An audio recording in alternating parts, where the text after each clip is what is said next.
Queria que você falasse um pouco como é que você está vendo essa relação, se você está se sentindo pressionado, como é que você se comporta sendo cobrado, que você venceu tanto, né, no seu começo, que talvez isso seja algo novo para você, como é que você está reagindo a tudo isso, e se você admite qual o tamanho de parcela, porque tem a parcela dos jogadores, tem a parcela do treinador, como é que você divide isso no nível de jogo que é ruim do Corinthians nesse momento? Obrigado. Sim, eu vejo isso como muito normal, né, pelo tanto tempo que eu tenho no clube como auxiliar e lembrar de Tite em 13, quando tinha sido campeão do mundo e o segundo semestre foi muita cobrança em cima dele, isso faz parte, né? O certo é que a gente tem que melhorar, que a gente tem que crescer.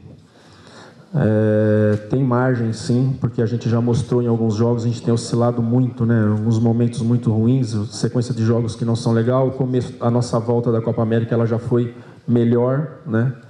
E com todas essas dificuldades a gente está em quarto lugar no campeonato, né? Então é normal do torcedor, da paixão. A gente sabe dos nossos problemas. Nós estamos já trabalhando forte para o futuro do Corinthians aí, para que a gente encontre aquilo que faça acrescentar dentro da situação do Corinthians, né, que todos sabem que não é uma situação boa, mas faz parte, né? A gente continua trabalhando para tentar melhorar e agora foco total no próximo jogo. Carille, boa noite. O Corinthians ainda pensa no possível título e já existe algum tipo de conversa com a diretoria para tratar sobre possíveis reforços para o ano que vem? Muito difícil o título, né? Impossível? Não, mas é muito difícil, ainda mais por aquilo que a gente está jogando. Sim, estamos trabalhando já fizemos algumas reuniões. O bom que o que eu penso, o presidente e a diretoria também pensam da mesma forma. Isso então é legal para a gente caminhar todos para o mesmo lado, né? Então foram contratados jogadores, todos os jogadores, ou 90% de quando eu fui contratado passaram, né? A gente sabia passaram pela minha avaliação.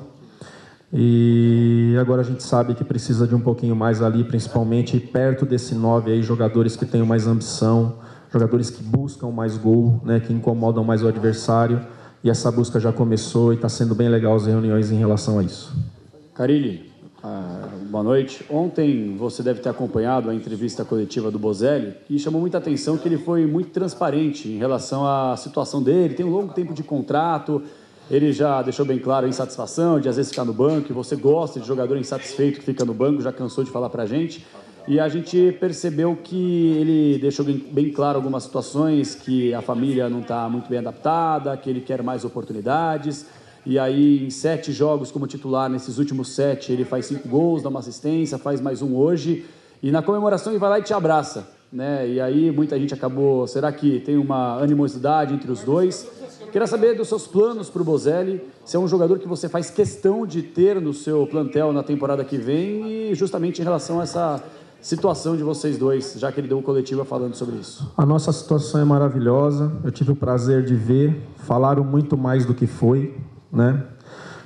Quando eu contratou o Bozelli, eu falei com ele por telefone, ele estava no México ainda e sabia de todas as características dele.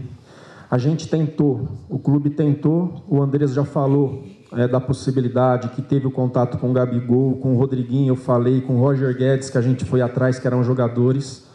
O Bozelli é um cara que a gente precisa de jogadores mais agudos para que essa bola chegue na área. Tá? Se vocês buscarem o gol dele de Estudiantes, de México, é um cara que sabe terminar muito bem, posiciona muito bem dentro da área. Só que a característica do nosso time é o Corinthians, né? Pela sua situação, não conseguiu trazer esses jogadores que joguem perto do 9, que incomodem mais, né? Repetindo, vocês sabem que o presidente já falou a respeito da tentativa do Gabigol, de Roger Guedes, de Rodriguinho, naquele período lá de dezembro e janeiro. Infelizmente, não conseguimos, né? E é isso que falta para nós hoje, né?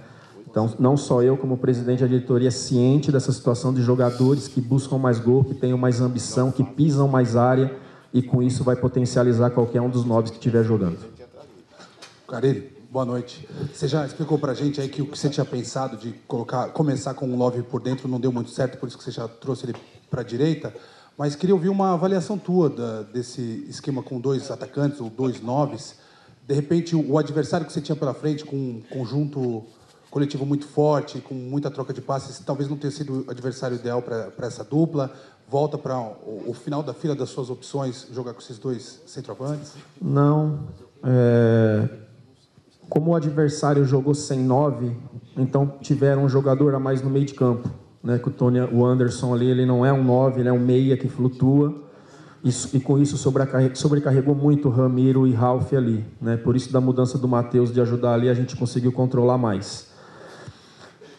É um sistema que eu acho que pode dar certo, mas que a gente tenha jogadores agudos de lado para que preparem melhor essas bolas aí, jogadores de característica de profundidade, que gostam de receber bola na frente, que busca o fundo para que essa bola chegue melhor para os dois. Lá no Equador funcionou, né? Hoje já não funcionou. Então, também faz um pouquinho da parte de treinar e deixar mais entrosado, né?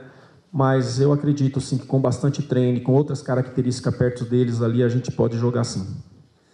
Carille, boa noite. Gostaria de falar um pouco do jogo em si, né? O primeiro tempo foi bem intenso, né? 4 gols, o segundo tempo começou também bem movimentado. Como é que você viu esse empate? Foi justo para o Corinthians, na sua opinião, e mantém o time ali firme na zona de classificação para a Libertadores? Não, o adversário foi melhor do que nós, né? Falando de resultado, o resultado foi melhor do que nós. Para falar de título, primeiro a gente tem que pensar em estar na zona de classificação de Libertadores o quanto antes, com jogos para terminar, para pensar em título, né?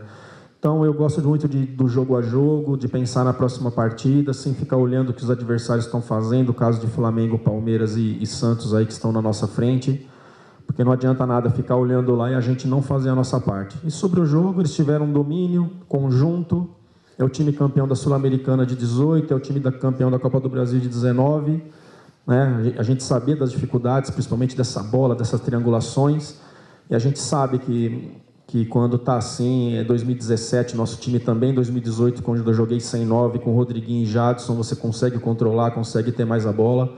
Então, parabenizar o trabalho do Thiago aí, ninguém é campeão à toa, é um time muito bem arrumado, a gente tem acompanhado aí já faz um bom tempo, né? Mas o adversário foi superior a nós hoje. Ricardo, boa noite. Você falou sobre projeção no próximo jogo, e é sobre isso que eu vou te perguntar. São Paulo e Corinthians separados agora por 3 pontos. Os dois times têm as 2 melhores defesas do campeonato, né? O Corinthians sofreu um gol a menos. Como que você está imaginando esse jogo? Clássico é sempre gostoso de estar envolvido, né? É motivante não só para nós, mas para todos que trabalham. Preparação já começa amanhã com conversas, claro que não tem treino, para que a gente possa ir lá e fazer um jogo e buscar a vitória. Fábio, boa noite. O ano não é tão ruim como parece. Campeão paulista, semifinalista da Sul-Americana, 4º colocado num brasileiro muito difícil, muito disputado. Mas a cobrança é muito grande porque é Corinthians, e você sabe disso melhor do que eu. É a realidade do Corinthians, nesse momento, ser 3º, 4º colocado de um campeonato tão difícil como o brasileiro? O momento do Corinthians é esse? E uma segunda, se me permite, por que não o Janderson hoje, quando você tentou o Regis? Só taticamente para eu entender. Pela organização, acho que o lugar deve ser por aí mesmo. 3º, 4º, 5º, né? Não sei. Pelo que está jogando, não, né? O ano passado, o Corinthians fez 44 pontos em 38 jogos com esses mesmos problemas. A gente acompanhava lá da Arábia, jogadores, por característica, ninguém está falando que os jogadores são ruins ou culpando alguém, é característica. Então, o 9 acaba sofrendo muito com jogadores com essas características, né? Então, a gente está aí com 43 pontos, faltando 14 rodadas. É um ano que a gente imaginava assim, né? Já falei várias vezes, vou repetir, 25 jogadores contratados no início, trabalhando comigo pela primeira vez, agora a gente está com 16 ou 17, então requer tempo. Mas o bom que está mostrando assim para nós o que é necessário para que o Corinthians seja mais forte, né? E o bom que todos estão pensando da mesma forma, né? Se vai acontecer, eu não sei. A situação do clube, todos nós sabemos que não é uma situação boa. E jogadores qualificados que resolvem não tem muito. E os que tem, a gente sabe que tem que pôr dinheiro. Não tem jeito, a gente tem que ser bem verdadeiro e claro em relação a isso, né? Questão do Janderson. Os 3 jogadores que eu tenho de velocidade, os 3 gostam de jogar pelo lado esquerdo, né? Então, joguei o Vital para o lado para colocar o Regis mais perto do 9. O Everaldo gosta de jogar ali, daqui um pouquinho vai estar voltando, vai estar treinando com a gente, o Cleison e o Janderson também, né? conversando com o Coelho, que trabalhou com ele bastante por tudo que a gente acompanhou, é o lado que eles gostam. Então lá os três parece que fica um pouco torto.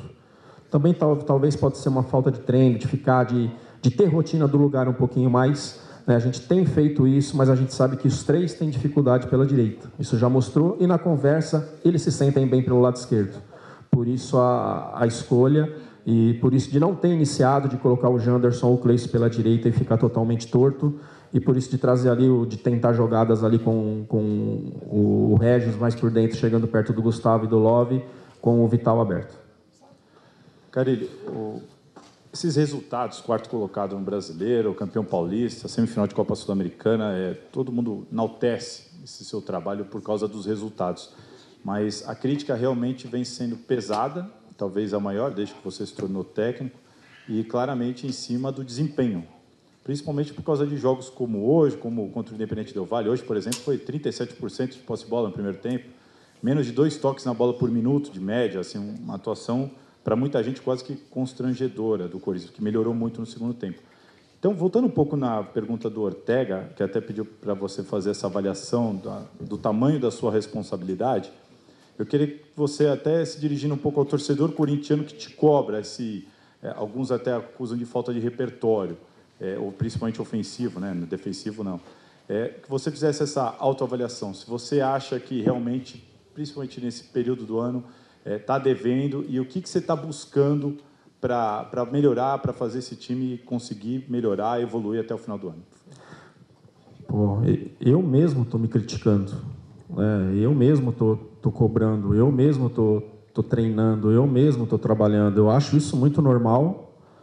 Né? Cria-se uma expectativa de ganhar tudo e a gente não está preparado para ganhar tudo. Né? Cansei de falar que a gente foi campeão paulista. Nossa, vai entrar no meu currículo isso, mas não foi jogando bonito. Foi talvez pela dedicação dos jogadores e organização. Né? Então vejo isso muito normal. Aqui a cobrança é grande mesmo, a gente está precisando jogar mais. E a melhor é com treino, não tem outra coisa que fazer. É com vídeos, é com tudo mais. A gente não vai ter muito tempo de treinar para o jogo de domingo. Né? Mas o bom é que eu tenho um grupo que é muito consciente de que precisa melhorar. Não é só eu, não é só o torcedor, todos aqui envolvidos sabem que tem que melhorar. Carille, boa noite, aqui na sua frente. Eu queria que você falasse sobre a escolha, a opção pelo René Júnior, né? Fazia bastante tempo que ele não jogava, você tinha o Gabriel no banco também. Queria saber se de alguma forma ele passou na frente do Gabriel ou o que você imagina para o futuro dele. Não, o Gabriel não é do René, a posição. O Gabriel é do Ralf, é primeiro, é de desarmar. Eu precisava ter um pouquinho mais de controle do jogo. O René tem bom passe, tem boa qualidade técnica, está treinando bem. Claro que está sem ritmo de jogo. Né? Dificilmente vai ter Ralf e Gabriel juntos dentro de campo. Então a ideia foi essa, de encostar ali com o Fagner, de ter um controle maior de bola, de ficar mais com a bola. Eu sei que o René é muito qualificado para isso.